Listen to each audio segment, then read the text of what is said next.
Bismillahirrahmanirrahim. Assalamualaikum warahmatullahi wabarakatuh.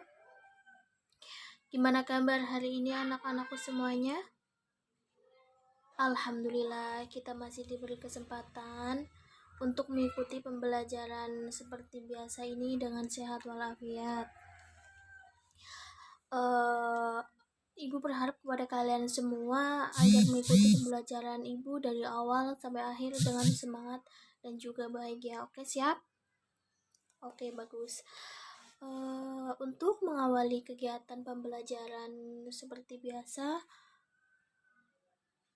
alangkah baiknya kita awali dengan membaca doa terlebih dahulu. Berdoa dimulai. Doa selesai. Untuk hari ini apakah ada yang tidak masuk atau masuk semuanya anak-anak? Oh, ada yang tidak masuk. Siapa? Coba nanti ibu absen terlebih dahulu ya. Coba nanti ibu absen. Kalau yang berangkat, kalau yang cewek bilang hadiroh, kalau yang cowok hadir gitu ya.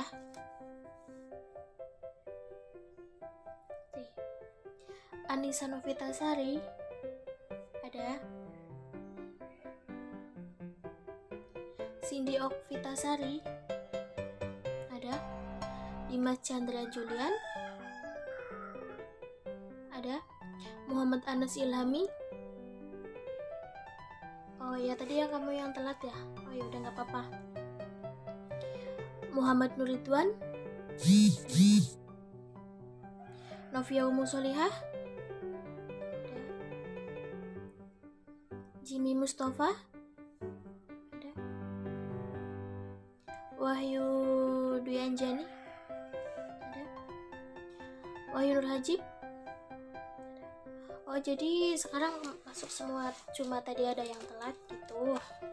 Ya udah nggak apa-apa. Langsung saja ya, ibu mau menjelaskan. Minggu lalu kita mempelajari tentang pelajaran apa ya? Masih ada yang ingat atau yang lupa? Oke, minggu lalu kita mempelajari tentang konsep usul fikih. Ada yang tahu konsep usul fikih itu apa? Pasti kalau yang udah baca pasti tahu lah. Kita langsung saja ke materi selanjutnya ya. Kita sekarang mau membahas tentang sumber hukum Islam. Ada yang tahu sumber hukum Islam apa saja? Nah, betul, ada 3, Al-Quran, hadis, dan ijtihad. Jadi ibu akan menjelaskan tentang sumber hukum Islam melalui PPT atau gambar, sebuah gambar. Nanti ibu jelaskan. Kalau nanti ada yang perlu ditanyakan, tanyakan. Kalau tidak, ya tidak bertanya ya. Oh, jadi langsung saja ibu akan menampilkan sebuah gambar yang menjelaskan tentang sumber hukum Islam. Nah, langsung saja ya ibu mau menampilkan. Ya, langsung saja ibu jelaskan tentang sumber hukum Islam itu sama saja yang A, pengertian hukum dan sumber hukum Islam. 1.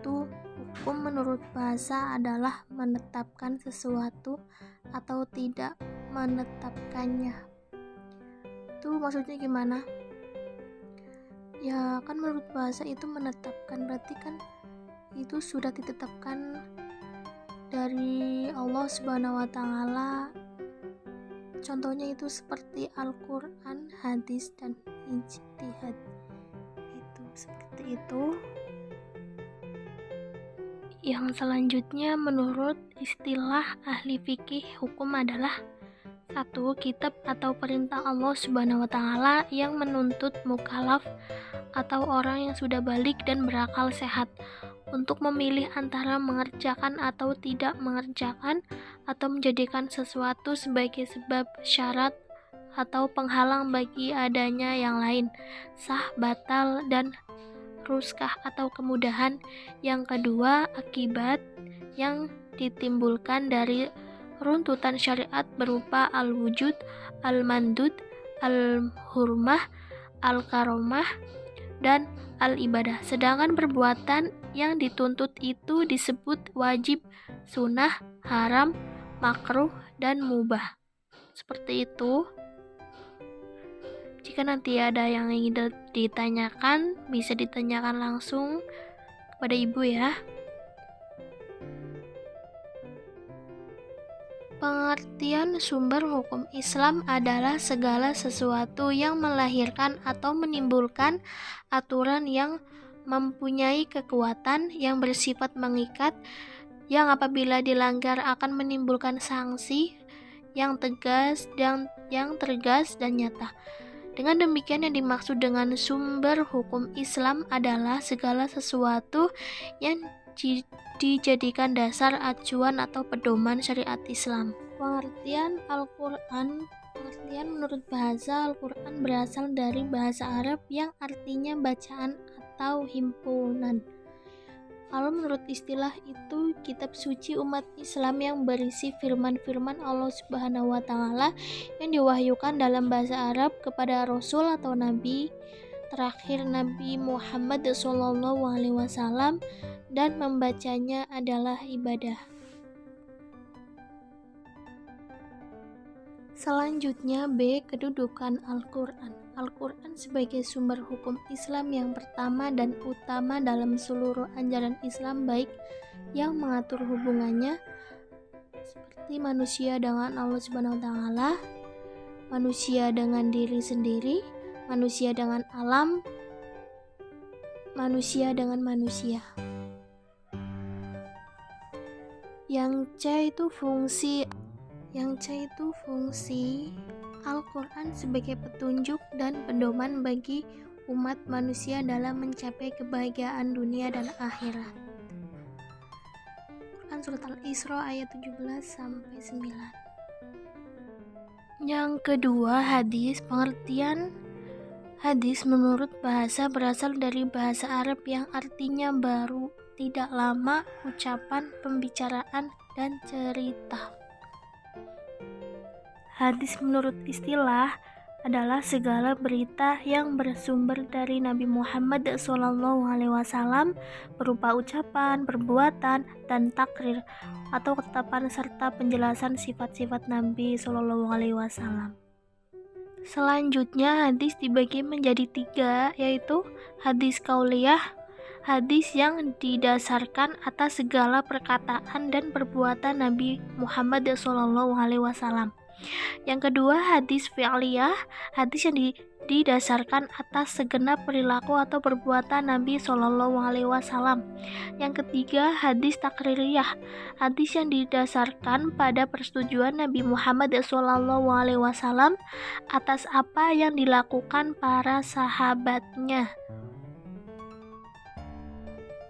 B. Fungsi hadis. Fungsi dan peranan hadis di samping Al-Quran adalah 1. Bayan at-takriri, mempertegas atau memperkuat hukum-hukum yang telah disebutkan di dalam Al-Quran. Yang kedua, bayan at-tafsir, menafsirkan dan merinci ayat-ayat Al-Quran yang masih umum dan samar. Yang ketiga, bayan at-tashri, mewujudkan hukum atau ajaran yang tidak tercantum dalam Al-Quran. Selanjutnya, sumber hukum Islam yang ketiga itu ijtihad. Pengertian ijtihad secara etimologi, ijtihad berasal dari kata ijtahada, yajtahidu, ijtihadan yang berarti mengerahkan segenap kemampuan. Ijtihad menurut bahasa atau menurut istilah itu adalah mengerahkan seluruh kemampuan secara maksimal dalam mengungkap kejelasan hukum Islam yang dimaksudkan untuk menjawab dan menyelesaikan permasalahan-permasalahan yang muncul. Yang selanjutnya, dasar ijtihad itu hadis riwayat Abu Dawud dan Tirmizi ketika Rasulullah SAW mengutus Mu'ad bin Jabal ke Yaman, dengan apa saudara memutuskan bila ada permasalahan dengan Al-Quran? Jika tidak ada dalam Al-Quran, maka dengan hadis. Jika tidak ada dalam hadis, maka saya berijtihad dengan menggunakan akal pikiran saya.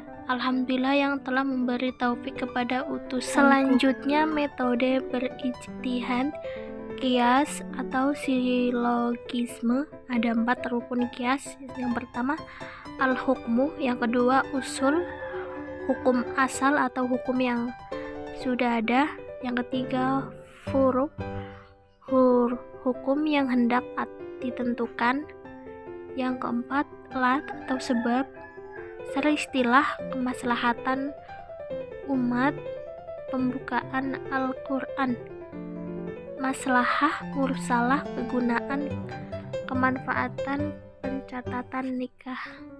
Mungkin seperti itu penjelasannya. Yang selanjutnya B, macam-macam ijtihad. Dari segi pelaksanaannya, ijtihad dibagi menjadi 2, yaitu 1. Ijtihad fardhi, yakni setiap ijtihad yang belum atau tidak memperoleh persetujuan dari mujtahid lainnya. Yang kedua, ijtihad jama'i, yakni setiap ijtihad yang telah memperoleh persetujuan dari mujtahid lainnya.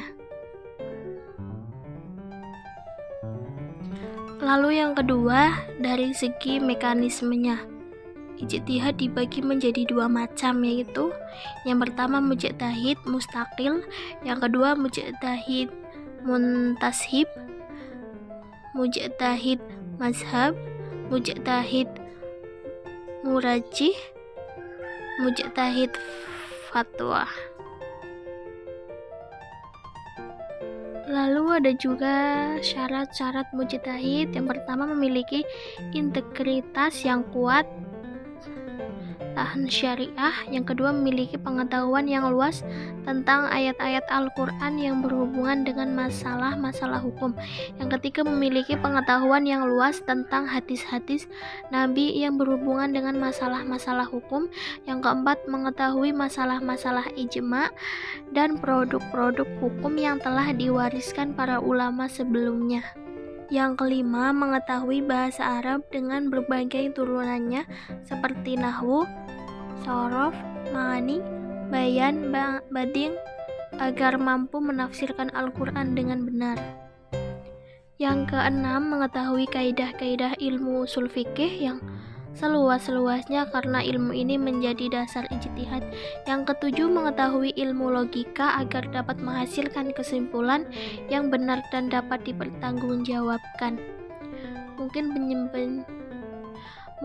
penjelasan dari Ibu cukup seperti itu. Nanti kalau ada pertanyaan atau ada yang belum paham, bisa langsung ditanyakan. Kalau tidak, bisa langsung lewat via WhatsApp saja. Mungkin seperti itu. Sudah tidak ada yang ingin ditanyakan, langsung saja Ibu akan kasih kesimpulan tentang sumber hukum Islam. Jadi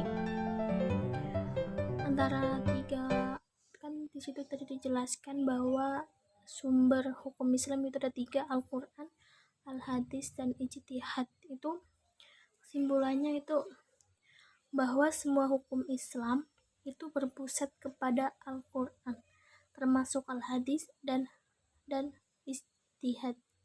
Jadi itu juga tidak boleh bertentangan dengan Al-Quran. Intinya semuanya itu berpusat kepada Al-Quran, Al-Hadis dengan ijtihad, jadi tidak boleh bertentangan dengan Al-Quran. Mungkin seperti itu. Kalau ada pertanyaan silahkan bertanya, kalau tidak akan Ibu tutup. Minggu depan kita mempelajari tentang hukum syara dan pembagiannya. Untuk minggu depan, untuk tugasnya itu membaca, cukup membaca saja. Besok minggu depan kita pelajari bersama. Kalau sudah tidak ada yang mau bertanya, Ibu akan tutup pembelajaran hari ini karena waktu sudah cukup siang ya. kalian juga sudah lelah pastinya. Apabila ada kesalahan dari tutur kata atau ibu dalam mengajarkan materi kepada kalian, mohon maaf yang setulus-tulusnya. Wabillahi taufiq wal hidayah. Wassalamualaikum warahmatullahi wabarakatuh.